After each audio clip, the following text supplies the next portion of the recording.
Assalamualaikum. So, dumating ang araw ng Hari Raya o yung pagtatapos ng Ramadan for this year 2024. So, ito, the same place kung saan kami nagsisimba ng Tarawih o nagsasambayan ng Tarawih, doon din kami magkukutba para sa taong to. So, kung mapapansin nyo, konti pa lang yung tao dito kasi sobrang aga namin kasi ayaw namin malate kasi nga napupuno talaga yung masjid na to. So, dito, iba-ibang lahi na syempre yung mga manggagawa.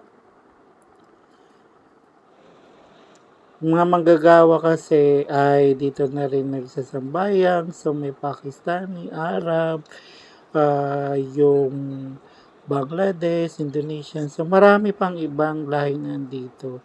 So, itong time na to ay kakatapos lang magsambayang ng kutba. And ito nga, parang meet and greets yung imam sa ibang mga datu. So, kakamay namin sila and then we greet them Happy Raya o Assalamualaikum. So, magsasalam lang. So, ganyan yung traditional way ng pagkukutba. And then, syempre, pag ganito kasi na Raya din also, yung Idol Fitri, madalas kasi nagkakapatawaran yung may mga away sa pamilya, sa kaibigan, kahit sinong taong kaaway mo. Minsan nagkakaroon kasi ng chance na magkabate-bate. Dahil siguro yun na rin yung spirit ng fasting. So, minsan siguro nare-realize. And syempre, nagtatao ba yung mga tao? So, nagkakaroon ng repentance during the month of Ramadan, especially in the last 10 days. Ang daming mo talaga magiging realization sa buhay. And after that kasi parang napaka sarap sa kalooban na hindi mo naman kasi kailangan ng maraming kaaway or kaaway, 'di ba? So, yun yung importansya ng Ramadan nito. You know, basta yung last 10 days, last 3 days ng puwasa, napaka magical days nun, 'di ba? And ayan, so pinapakita ko lang sa inyo yung loob ng masjid dito kung gaano kaganda at ito nga yung labas niya. So, dahil nga po no, so nag-extend dito ng uh, prayer mat para magsimba yung kababayan. And then, yung sa taas naman, yung mga lalaki na hindi nakapasok sa loob. So, ganyan dito. So, sa lahat ng masjid dito sa Malaysia, kahit saan ka pumunta, puno talaga pag ganitong mga occasion and especially pag Friday din. So, pag ganitong occasion naman na khutbah prayer ng puasa o Ramadan, ay allowed na yung babae na magsimba. Subalit pagka Friday prayer dito, hindi nila pinapahintulutan kasi nga mga boys pa lang puno na talaga. So, unlike sa ibang bansa, siguro dahil nga sa number ng mga lalaki na nagsasambayang, konti lang. So, inaalaw nila yung babae na magsimba na rin sa masjid. So, kagaya ng sa Pilipinas. 'Di ba? So, eto nag-uuwi na nga yung mga tao and then kung mapapansin nyo guys, ang gusto ko lang dito sa traditional way nila dito, yung family kasi parang may color theme sila. So, minsan, nakakatawa kasi panoorin na yung family madidistinguish mo by dun sa color na sinusuot nila. So, may pula, may green, may pink, diba? So, nakakatawa talaga siya.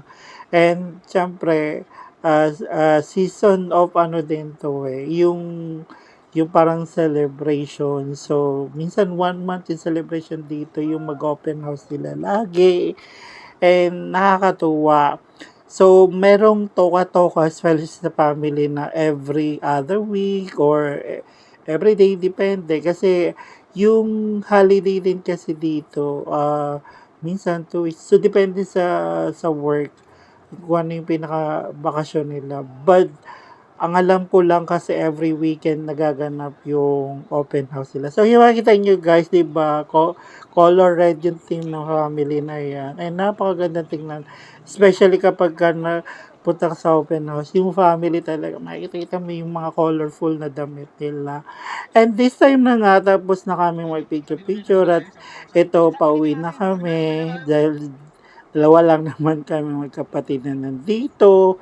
And then, sinamantala na rin namin na mag-picture-picture, but syempre, makita nyo ibang lahi naglalakad lang, 'di ba? So, dahil malapit lang naman din sila nakatira, and mapapansin nyo rin kasi dito, hindi, pag ganitong marami na rin umuwi sa kanilang probinsya, and then hindi na rin matraffic sa daanan.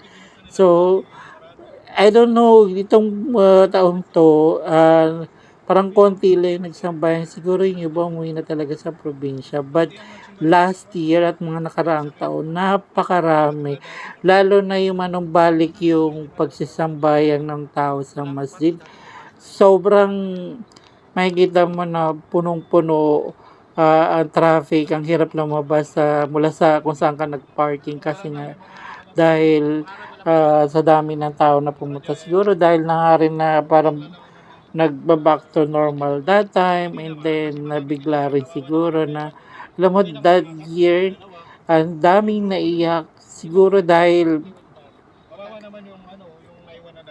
gumaganda yung sitwasyon na nalilesen na yung mga COVID patient, 'di ba? And di na ganun kasi siya dahil malaking tulong na rin yung vaccination, 'di ba? So, ayan guys, so this is our way back home. So, malapit lang naman din kami dito, and sarap kasi pag maaga ka nagpunta sa masjid kasi makakaupo ka talaga sa loob, and then maririnig mo at makikita mo yung imam sa pag-wasyat niya, and then yung bilal din pag takbir, di ba? Maganda rin pakinggan ng very close. So, hanggang dito na lang guys, and happy Raya sa lahat na nagsa-celebrate, and then happy Eid Mubarak. Thank you so much.